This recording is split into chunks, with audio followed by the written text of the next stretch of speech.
Magandang umaga Pilipinas, salamat po sa maagang pagising para sumubaybay sa Panahon TV. At ito na po, hindi namin kayo bibiguin dahil narito na ang latest sa ating ulat panahon. Sa punto pong ito, makakapanayam na po natin ng live. Wala pong iba kundi si Pag-asa weather forecaster Shelly Ignacio. Magandang umaga po Ms. Shelly and Merry Christmas. Kaugnay po dito sa ating binabantayang bagyo. Ano na po ba yung pinakahuling mga detalye kaugnay nito? Ano mga lugar po ba yung nasa ilalim ng babala ng bagyo?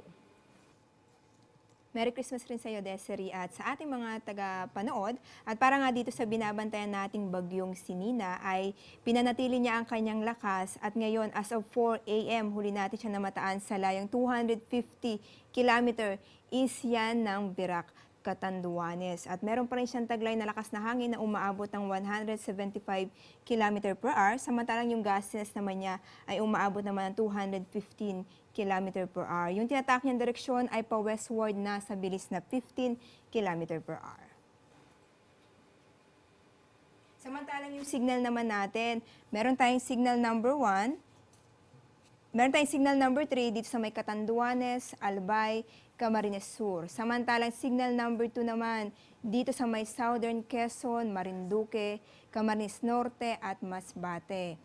Ticao Island, Burias Island, Sorsogon, at sa may Visayas naman na itong Northern Samar. Signal number 1 naman dito sa Metro Manila, Bataan, Nueva Ecija, Southern Nueva Vizcaya, Southern Part ng Quirino, dito sa may Zambales, Pampanga, Tarlac, Bulacan, Cavite, Laguna, Batangas, Rizal, natitirang bahagi ng Quezon kasama itong Pulilo Island, Aurora, Romblon, Occidental Mindoro, Lubang Island, at Oriental Mindoro. Samantalang sa may Visayas naman itong Aklan, Capiz, Samar, Eastern Samar, Biliran,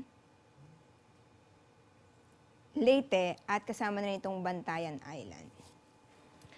Michelle, nabanggit niyo po kanina, napakanlura na yung ikinikilos ng bagyo. Yan po ay papalapit na sa Bicol Region. Saang lugar po ba ito at anong oras po ito tatama? At kasunod po niyan, ano-ano mga lugar pa rin po ba yung inaasahang tatahakin nito? Itong si Bagyong Nina ay inaasahan natin na tatawid siya dito sa may Southern Luzon. So asahan po natin, maglalandfall siya dito sa may Virac, Catanduanes around 6 p.m. to 8 p.m. kung maintain niya yung kanyang bilis at kanyang direksyon na westward sa bilis na 15 km per hour. And next, ang una po niyang tatahakin ay itong Bicol Region and then dito sa may Calabarzon area.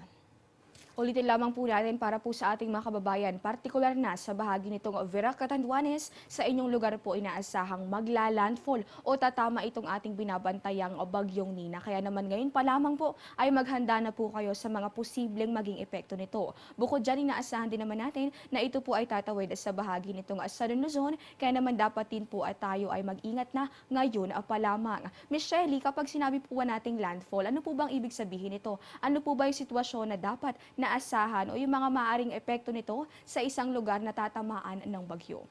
Pag sinabi nating landfall, yung mata ng isang bagyo ay tatama sa kalupaan. So itong Nina, inaasahan natin itong magla-landfall dito sa may Virac, Catanduanes. Pag sinabi po nating typhoon, ang tatamaan po ng isang bagyo, isang lugar ay makaranas yan ng signal number 3 or masungit na panahon. And then may inaasahan po tayong storm surge na umaabot yan ng 2.5 meters.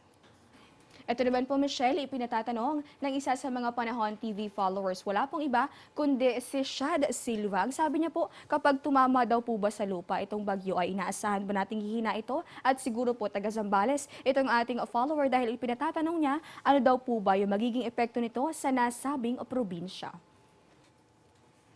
Magandang umaga sa Shad Silva at maganda ang yung tanong. At para ang isang bagyo, pag naglandfall siya, inaasahan natin siyang hihina. Dahil wala na siya sa karagatan, hindi na siya nakakapag-gain ng strength, and then yung organization or nadidisorganize yung hangin. Dito naman sa may Zambales, ay dahil western part siya ng ating bansa at kasama siya sa may Central Luzon, asahan natin magiging maulan dyan and may pagbukso ng hangin. Ayan siya, naway nalinawan ka sa iyong tanong na sinagot naman ng isa sa mga weather forecasters ng Pag-asa. Ayon nga dito, kay Miss Shelley, inaasahan naman natin na kapag tumama yung bagyong Nina ay may chance na humina ito. Pero dahil ito ay nasa kategoryang typhoon pa rin, may chance na kapag humina yan ay madadowngrade lamang sa severe tropical storm. So malakas pa rin yan at inaasahan natin na meron pa rin itong iba't ibang epekto na dapat nating paghandaan. Ito naman po, Miss Shelley, panghuling katanungan na lamang, ano po ba inaasahan nating magiging lagay ng panahon batay sa 5 a.m. weather forecast ng Pag-asa? At ipagpatuloy na rin po natin, mayroon po ba tayo nakataas na gale warning sa ngayon? At para naman dito sa taya ng panahon sa loob ng 24 oras o yung nilalaman po ng ating 5 a.m. weather forecast, dahil po sa bagyong Sinina, asahan po natin dito sa may Bicol region, sa southern part ng Quezon, at dito po sa may Marinduque at sa Romblon, asahan po natin magiging masungit yung panahon, and then may signal number 3 po tayo. Samantalang sa natitirang bahagi ng Calabarzon, kasama itong Metro Manila, buong Central Luzon, natitirang bahagi ng Eastern Visayas, Aklan, Capiz, Romblon ay makaranas naman yan ng mga pag-ulan na may kasamang pagbugso ng hangin. Samantalang sa natitirang bahagi ng ating bansa, asahan po natin magiging maulap rin na ating kalangitan na may kasama yung light to moderate na mga paulan. Samantalang yung kalagayan naman ng ating karagatan, dahil nga po sa ating bagyo, ay asahan po natin buong seaboards ng Luzon, kasama itong seaboards ng Samar at Leyte, ay magiging maalon hanggang sa napakaalon ng ating karagatan. So hindi po pinapayagang maglayag yung mga maliliit na sakyang pandagat, samantalang yung mga malalaki naman ay pinapayuhang maging alerto sa mga matataas na alon. At ay nakapanayan po natin ng live. Wala pong iba kundi si Pag-asa weather forecaster Shelly Ignacio. Maraming salamat po, Ms. Shelly, sa mga kaalaman at mga paalala na inyong ibinahagi sa amin ngayong umaga. Diyan lamang po kayo, magbabalik pa ang Panahon TV matapos ang ilang paalala.